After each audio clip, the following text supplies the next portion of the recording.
your St. Hockey Fan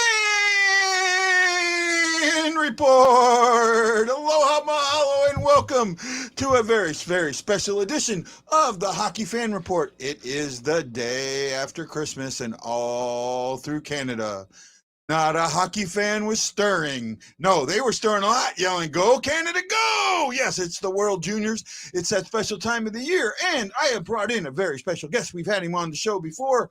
He writes for Full Press Hockey and The Last Word on Sports. He knows all about the juniors, and he's a good friend of mine and a good friend of yours. And oh my goodness, I got another surprise. Let's bring my first surprise in.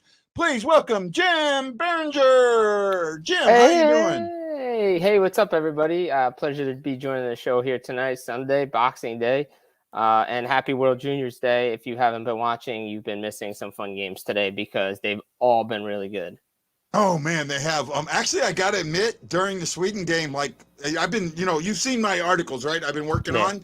I kind of fell asleep, and then I wake up and oh my goodness, the hockey world exploded on me. But hey, we got one more. Let's bring in my lovely co-host, the one and the only Miss Ashley Slapshot Jones, and her new green screen.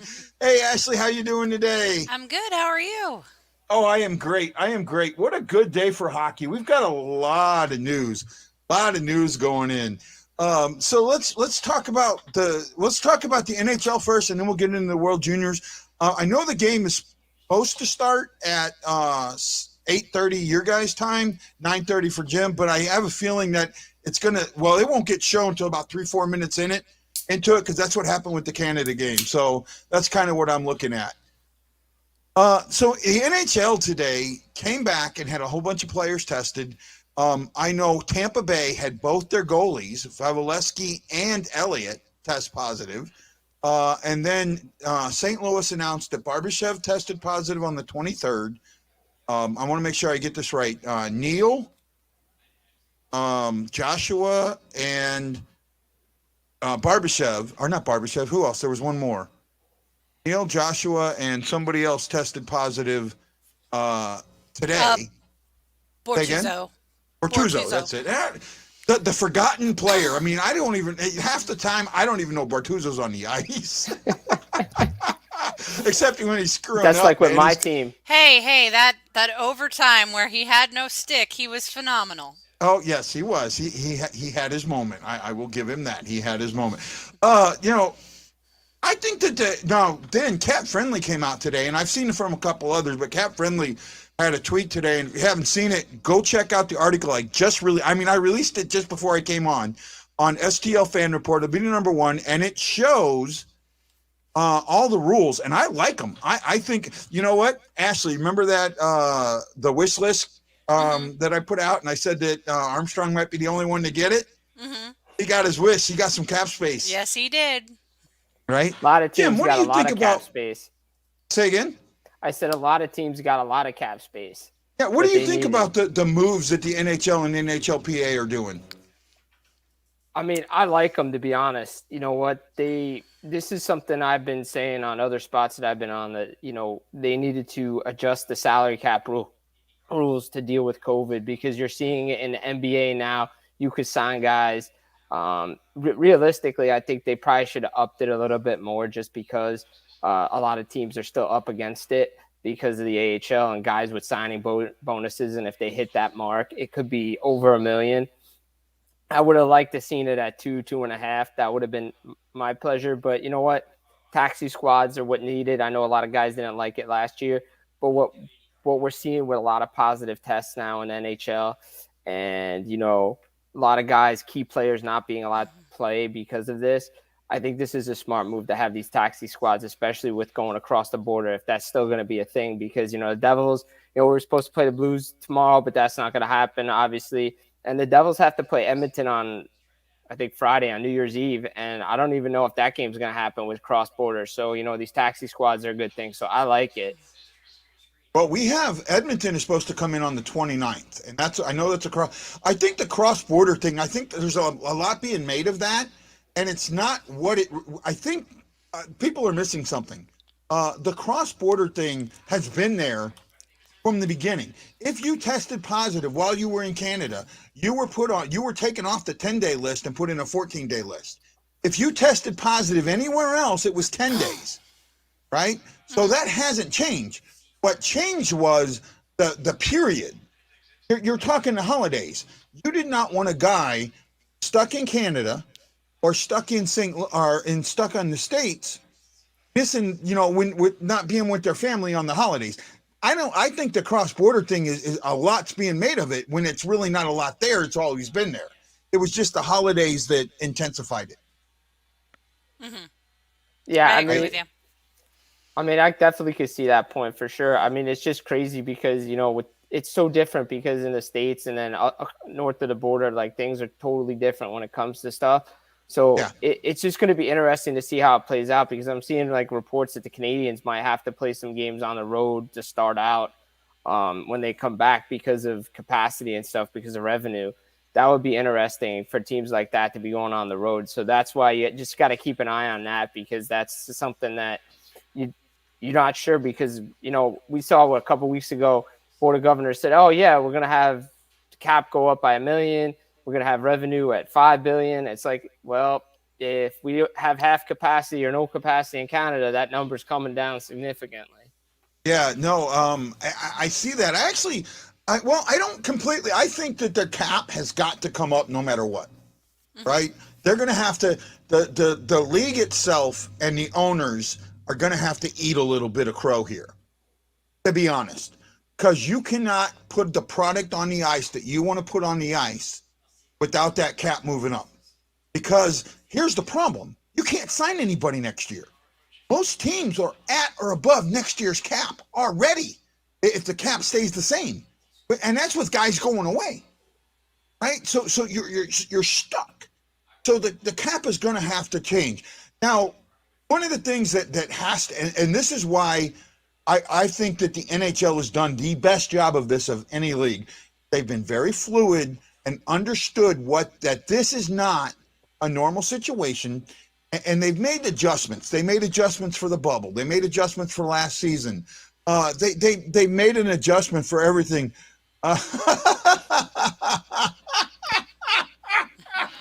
Oh my goodness, Shocky.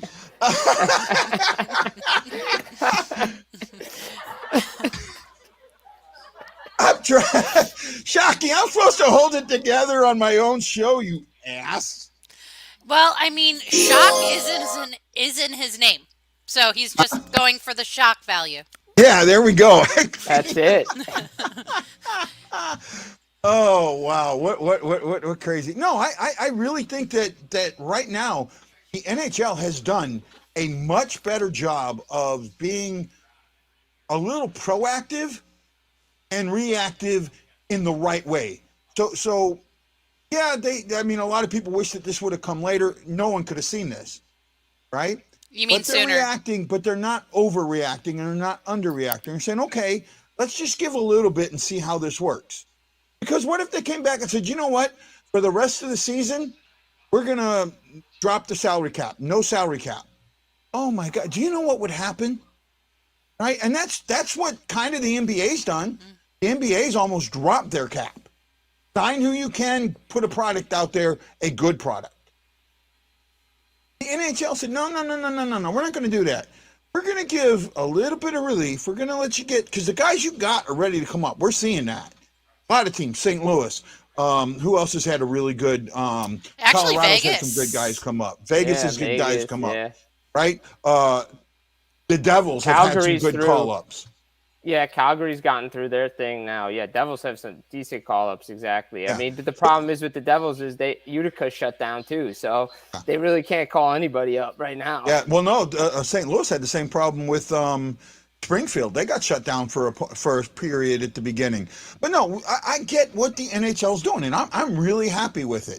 Now, I got to say, while the NHL's doing great, the IIHF isn't. Ooh. Right? And okay, you let me get where I'm going to go before you go there. I know exactly where you're going. Once I get there. The IIHF canceled the women's under 20 tournament. Yet they're holding the men's under 20 tournament. first of all, if you can hold the men's, you should hold the women's. Or you come out and say the reason that you're holding the men's and not the women's is because most of those women, we already know who's going to be on the Olympic squad. But since the NHL members aren't coming now, these teams, the countries need to see who they can put on their squad so we can have the NHL or have hockey in the Olympics, because that's the reason they're holding this tournament. That and some of the money, but right now they're only at 50% capacity, so they ain't making that much money off of this thing other than TV rights. So that's why I think the IIHF is a little off board right now. Okay, give it to me, Jim. I mean, look, I can't fault anything you said there, to be honest. but I will say this: if you go read Gord Miller on Twitter, he put out a good thread the other day in regards to why the events in January by the IIHF got canceled and why the men's tournament, the U20s, is still going on. And he basically, sum it up. I'm not going to read the whole thing, but it's really, really good if you want to go check it out. He basically said the fact that, Edmonton is covering a lot of the costs. The Oilers are covering a lot of the costs for the testing and putting up players, and they had to be in by December 15th, the bubble. Also, Hockey Canada, USA Hockey is putting up a lot of money as well. I think the fact that, the arena that it's being held in Sweden, so I understand that. If they could I wish they didn't come out and say canceled. I wish they said postponed, because then they could have moved it to North America, had a bubble, get the teams in here, have USA Hockey, Hockey Canada, an NHL team or some organization, cover the money for the testing and the bubble and all that stuff. So I understand why they did it. Is it right? No, because obviously the World Juniors and that TV money helps. I think if TSN had the U18s, I think they would have tried as much in their power to get this thing on North American soil, so it would have happened. It's a shame that the women are not getting an opportunity again for the second year in a row. I mean, look what happened. The IIHF said, "Oh, we're going to cancel the World Women's Championships," but they decided to push it back till August. And I think that's what they should have done here. Again, I understand why they did it, safety and all that stuff, but they should have put a contingency plan in like they did with the men's tournament to have it someplace where a federation could cover, at least a team could cover the costs of holding like a bubble with some capacity. Yeah, I agree with you. I like this tournament. Right? I've always liked this tournament. In fact, when I started the St. Louis Fan Report, and Ashley can tell you this, last season, when my writing was all about this tournament, I wrote a lot about it. Mm-hmm. It's kind of what brought Ashley to me was the writing. Am I correct there, Ashley? Well, that and Roland kept saying he'd kick my butt if I didn't start watching the show. Well, that's rolling for you. But no, so I love the tournament. I like the style. I like what's happening. And then what the one thing that I really like about this tournament isn't the powerhouses. It's the other teams, right? Because the powerhouses, just about everybody on those powerhouse teams has already been drafted. But you look at the other teams, the lower teams, such as what we saw today with Chechnya playing now. What we saw with Sweden Sweden, and I'm drawing a blank who played Finland. Germany played, right? Yeah, and even Finland, the majority of those guys haven't been drafted yet. They're under 18. This is their draft year, so this is their chance to put themselves on display, and that's what I like. I like the fact that you're getting to see the future of the game. And you look at last year's tournament. Look what Trevor Zegras did in last year's tournament. And finally, the Ducks call him up, and what's he doing in the NHL? The exact same thing he did in the juniors. So it's great. I'm watching the Canada game now, 5-3. Everyone, Chechnya was going to be a cupcake. Chechnya is at one point they were ahead of Chechnya, right? I mean, you got, or Chechnya was ahead of Canada. I think it was 2-1 at one point. 3-1. It was 3-1 at one point, and then 3-1. Dave Cameron called timeout, and then Canada scored 21 seconds later. But yeah, that one's been a fun game. Like I put it out in my preview today that I didn't think Chechnya would be a walkover for Canada, despite what Canada was doing against Russia. I still think they have some things to clean up, even in this game. Like everybody thinks, oh yeah, it's gonna be a cakewalk for them to get to the semifinals. I really don't think so. Their toughest team is gonna be Finland later on, but don't count out like Germany and these teams because they could play hard any night. Oh yeah, no. Well, I'll tell you what. I think we're going to see something that we haven't seen in a really, really long time. We're going to see a, excuse me. We're going to see a Russia team in last place. Right? Look, I mean, you look. No, hold on. I know you're giving me that look. What happened against Canada? I mean, Canada basically handed it, and then today, until Sweden kind of went into a defensive posture, Russia was not in that game at all. And Arskov, who's supposed to be, he's the number 11 overall pick last season, right? For Nashville, and here it is, he couldn't stop a beach ball. I think Russia's in some trouble. They changed coaches twice in the last 4 months. Right? You change coaches a month before the tournament, something ain't right. So that's why I don't have faith in Russia. I think Sweden is going to be the USA's biggest competitor. Yeah, I think so. I mean, those two teams always play each other tight. Same with Russia, though. It's weird because Russia always starts off the tournament slow, and then they get into it, and then they find a way into the medal round. Like that's the team. Like they always like somehow get into the medal round, and then they get to the semifinals. It's like they're such a weird team to predict, especially with their coaching and their goaltending. It's such a weird team, that team. But I could see it the way they're playing. I don't know. I mean, it's crazy. I can see, considering no one's going to be relegated and it's going to be an 11-team tournament next year, it doesn't matter who finishes in last place this year. So I actually like to see it be a 12-team tournament. No, I'd like to see it open up to more teams next year. Right? Yeah, I really would. I'd like to see, because, not only that, you can look at these, you have 17, 18, 19-year-olds in this tournament. And they're out there playing at this is the highest level that they can play at, basically. And I like seeing these guys out there showing their stuff. The goal by I think that was I can't remember the one he did it earlier. I think it was Chesney. Chesney's second goal between his legs, right? Between his legs. I mean, that's the power move that we're starting to see in the NHL now. And here it is. It's these 17, 18-year-olds that brought that move to the NHL. Yeah, it's true. I mean, it's crazy because the thing is about junior hockey, it's so great because 1 minute, one team's up by 2 goals, the next minute it's tied. And there's literally, it's like Wild West defense sometimes, like up and back and forth. It's so fun to watch. That's why I love it. Like, it's just so much fun to watch. It's back and forth, like, and it's crazy. Like, for Canada, like this kid Mason Mctavish, he played for Anaheim. He played a couple, like 6 games, I think, for them. Scored in his first NHL game against Winnipeg.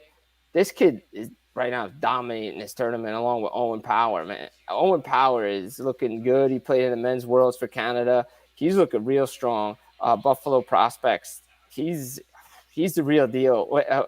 And luckily for him, he was able to go back to Michigan and play with the powerhouse Michigan team in college. And he said he wanted a chance to World Junior as well. Let's see, Canada's still in control in this one against Czechia. So I like what they're doing, but I know a bunch of, let's keep it with the Blues. I mean, like Tarasenko in 2011, when he was with Russia, he dominated the tournament too. And it was a reason why Russia won gold down 3 goals against Canada in the gold medal game. Yeah, no, it's really, really good. The way I'm seeing things, Ashley, can you check our private chat real quick? Yeah, gotcha. Thank you. No, I do. I like this tournament for what it says, and like you talk about Tarasenko, what he's done, and some other guys. They've been showing it all day. Canada has a 16-year-old Bedard playing in this tournament. Say again. Connor Bedard. He doesn't look out of place in this tournament whatsoever. No, he doesn't. And he's got 2 years before he's draft eligible, right? I'm betting there's some NHL teams that want him right now. Well, I think it's him and Michkov of Russia. He's Yeah. 2 years away too from being drafted. Yeah, there's a couple. I saw some guys for this season for 22, and I know there's some for 23. I think that he's actually Beniers is 24, right? Or is he 23? Who, Beniers? He's already been drafted by Seattle. No, Beers. Oh, Beers. Yeah, I think I don't know if he's 3 years down. I don't think so. Most guys aren't 3 years out. It's usually like 2 years out or 2 years out. So he's for the 23. Yeah. Yeah. Really, but there's a lot of 17-year-olds that are for the 23 out there. So they're depending on where you're at. So it's a great tournament, and I love it, and I love the games we've seen so far. Let's get into the game that we got coming up, USA versus Slovakia. Now, for Blues fans, this game really pulls some heartstrings, right? We used to have the Slamming Slovaks, Michael Hanzus, Lubis Barteko, and the fan favorite, rest his soul, Pavel Dimitra. Now those guys are facing Team USA. And I know you wrote an article earlier on, I think it was Last Word on Sports, where you had said that you thought Team Canada was the team to win this year. I disagree. I think this is the USA's trophy to lose, right? And the reason I think it's the USA's trophy to lose is because of what happened last year, how confident Canada went into that. And the USA just said, not going to happen. You haven't been challenged. We're going to challenge you. And I think it's history repeating itself. I see Canada coming in the exact same way this season, this year, going, we are big, bad Canada, and we can't lose. No, big, bad Canada, the states are coming up, right? At least that's my opinion. Look, I mean, the betting favorite is Canada. They always seem to be the betting favorite, but I still think it's because 90% of the bettors live in Canada. That's true, they do. I mean, look, USA has never repeated in this tournament, never repeated, and they have some things to work on after the loss to Finland, mainly their penalty kill, and they got to move pucks out of that zone quickly and win some faceoffs, and if they can adjust to that. I mean, look, Slovakia is going to be a tough team. They brought a bunch of 19-year-olds with them. Most of the team from last year is back. They have a good team. Like, I wouldn't sleep on them. I think USA should win this game. But you know what? I don't see a reason why they can't win a back-to-back for the first time in the tournament history for them. They have a good group. They have guys that have won there before. They know what it takes. The issue is going to be, penalty kill, goaltending, can it hold up? Those are always the factors in this tournament. They have the offense. Matty Beniers is going to carry this USC team. Jake Sanderson on the back end as well. Obviously, Devils prospect Luke Hughes as well, the Michigan guys. And so, I mean, there's no reason why, Nate Lehman can't get this group to play up to the potential. But again, they have to work on it, and progressing is key. And if they fix the mistakes they did against Finland, they'll be okay against Slovakia tonight. Yeah, no, I'm with you. Hey, I want to answer this. Ryan Green's got a good question up here. He says, name the best thing you three got for Christmas this year. I'm going to go to Ashley first. I think I know Ashley's. Green screen. Green screen. Yeah, I knew it. It looks good, by the way, Ash. It really does. Right? Let me do something for you, Ash, so it'll... There we go, so we can see it a little better. Ooh, I like it. And I got some more backgrounds I'll try to send your way. Okay. Like, I can also send you my background so you can kind of we match up or whatever. But either way, I got some other stuff for you. Okay, and I know that you're getting another camera so we can pull back and we'll have more body instead of head. But we'll work on that. You're doing a great job. I got lighting too. Oh, look at that. You got lighting. You got green screen. Look at that. Santa was good this year. She's all there. Santa hooked me up with a couple tripods, couple with some lighting as well for my little studio that I have at my place. So you know what, I like that. So he hooked it up this year. Plus I got a sweet Miami hoodie. So that was pretty good too. Yep. I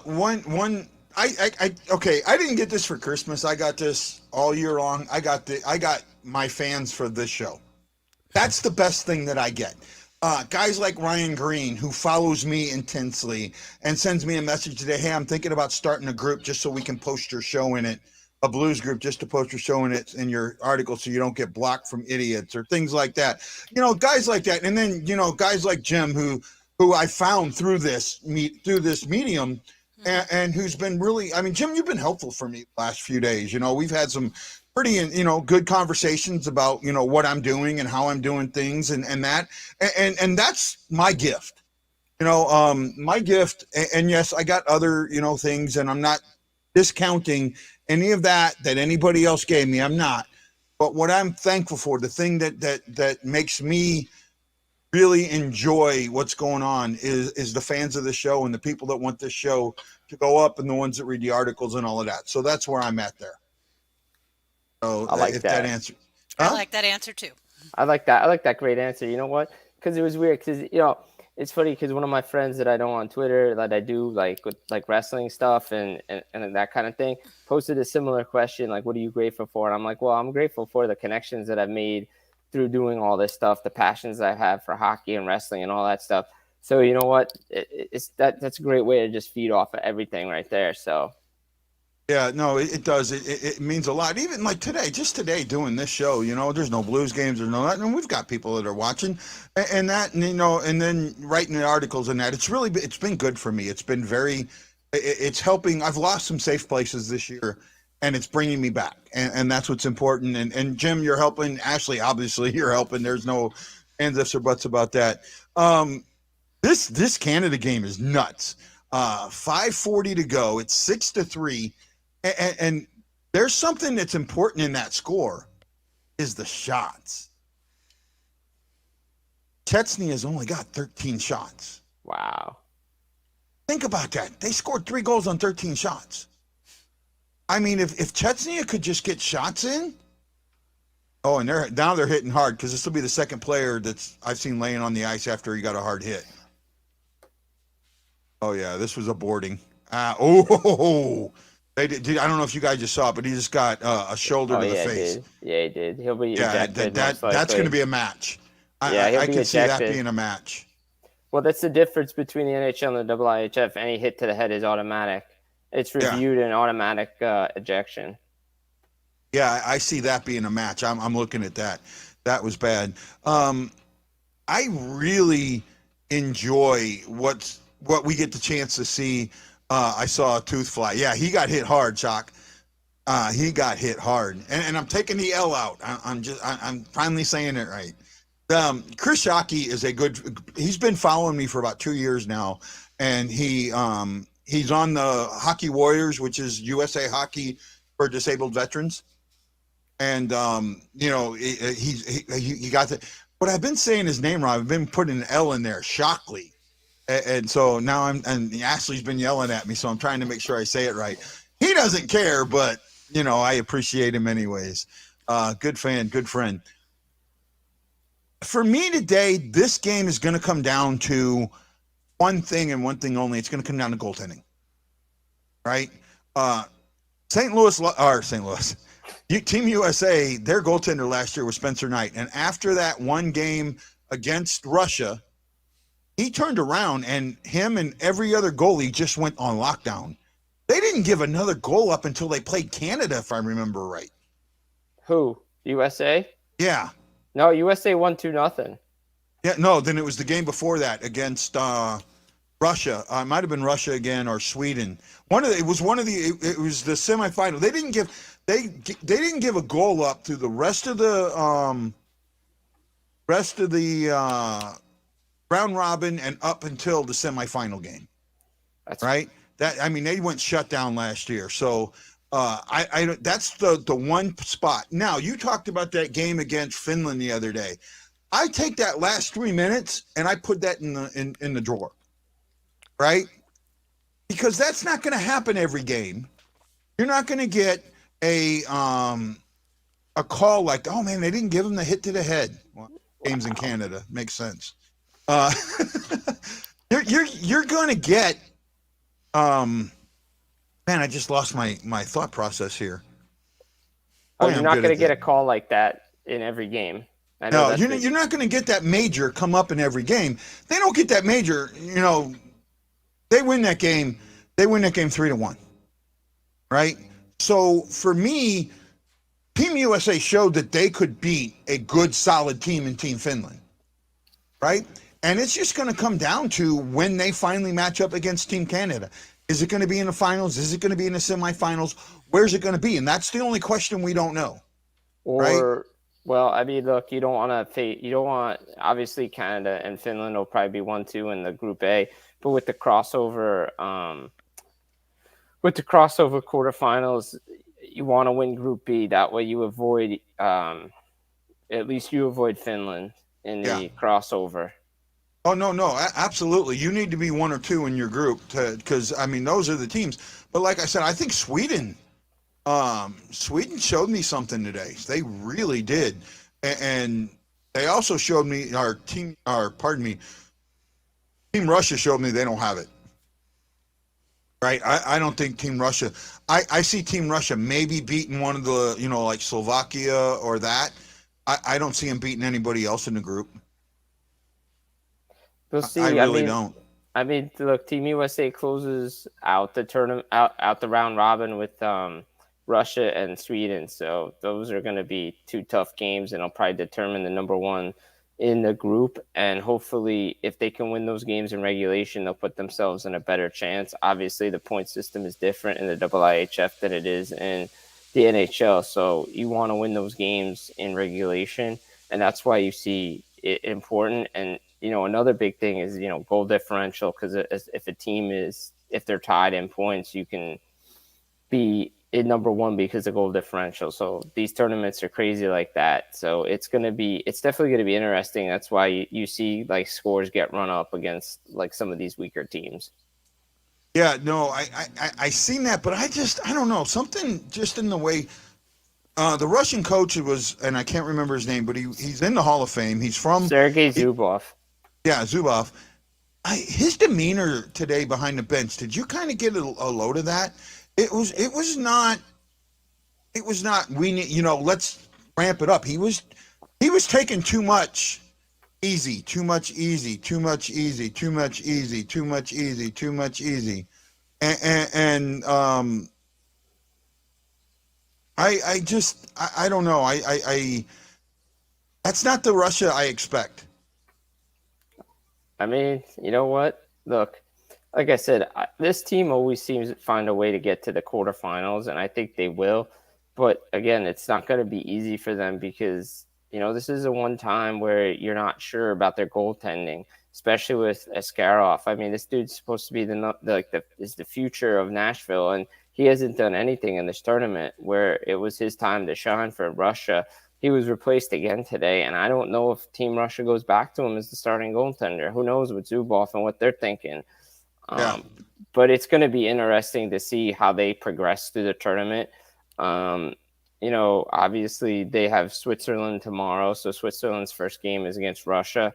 So that won't be easy for Russia either. The Swiss have been making strides in this tournament as well. So I definitely can see Switzerland giving them trouble, especially early in the first period. So Russia better be ready to play. Oh, no, I'm with you. I can see that too. I don't know. This is just, I look at this tournament, and you know how you don't want to count your chickens before you hatch? But it's like hard not to. Yeah. Right? I mean, you just look at what Team USA's got. They're loaded. They've got guys on there. And not only that, got 6 guys from last year's team. And last year's team had, I guess you call it je ne sais quoi. They had that thing, that it. And I look at this year's team, and even up until that major penalty, I saw the same it. And I haven't seen that with any other team but Canada. No, it's very true. I mean, last year's team, they were motivated because that group had come so close so many times and just felt heartbreak. And they wanted to come back and win it, and they did. And it's different. Each time Team USA has won the gold medal at this tournament, it's been different. It's been a different way, a different team. But the 6 guys that are back want to win, and they want to win it for the guys that are there. So, I mean, look, this Team USA team is going to be fun to watch. They were last year. you got to see what tricks they're going to pull out of their sleeve. There's always somebody that steps up that we don't think about, as we've seen throughout these tournaments. Obviously, like the guys we know, but there's going to be somebody that comes up that we don't know. I mean, who knew Troy Terry going into the year in 17, and then he made a name for himself in a shootout. So, and now look what he's doing with Anaheim. I mean, the young kids from Team USA are just playing well together. And I think the experience some of these guys had in the World Championships will help them at this level as well. Yeah, I agree. I'm really looking forward. There's only about 18 seconds left in this one. Canada's going to get the 3 points. Before we go, let's talk about that real quick. What do you think about the international, or basically every other league, uses the 3-2-1 system, vice the 2-1 system? Do you think the NHL should go to that 3-2-1 system? I mean, I personally think it would be great. It would make the games a little bit more interesting, especially towards the end and overtime. I mean, let's be honest, 3-on-3 overtime is really good, but towards the end, teams play for the shootout because they know they're getting a point. But if you had to lose a point going into overtime, I think the last 5 minutes of an NHL game would be more exciting than it is now. I mean, not to say it's not exciting, but I think there'd be a little bit more urgency to score goals late. Oh, yeah. Well, not play for overtime. But that's just me. I don't know. Ashley, what do you think? I mean, I don't watch as much of the Worlds. I have 3 kids at home, but it sounds like it would be a better system. Well, what it does, the 3-2-1, is you get 3 points for winning in regulation. Yeah, and then 2 points if it goes to overtime, and then 1 if you win or on the shootout win, and then you get 1 point for an overtime or shootout loss. You get no points if you lose in regulation. Okay. Right? So it makes winning the shootout that much more important, or winning the overtime. But also what it does is it creates, like what happened with Team Finland in the warm-up game, down 2 goals. They pulled the goalie, 6-on-4 and scored 3 goals, because that system, that point system that's in there, creates this wanting of going further. Right? Well, the game is almost on. Guys, thanks so much, man. I was gonna try and do the intermission shows. If I do it, I'll do it by myself. We'll kind of see how the game goes and time goes. Jim, thanks so much, man. Hey, thanks for having me. It was a pleasure. Yeah. Ashley, love the background. I think you're doing great. Thanks so much for coming on. No problem, man. It's always fun. Right. Thanks to everyone who commented. Chris Shockley, Anna, we had Ryan Green, and others. We greatly appreciate your comments. Thank you so much. This is Guy, the Hawaii Blues fan, for Jim and Ashley, saying aloha, mahalo, and we'll catch you all on the next Blue Note Fan or Hockey Fan Report. And I can't find the right button to save my life.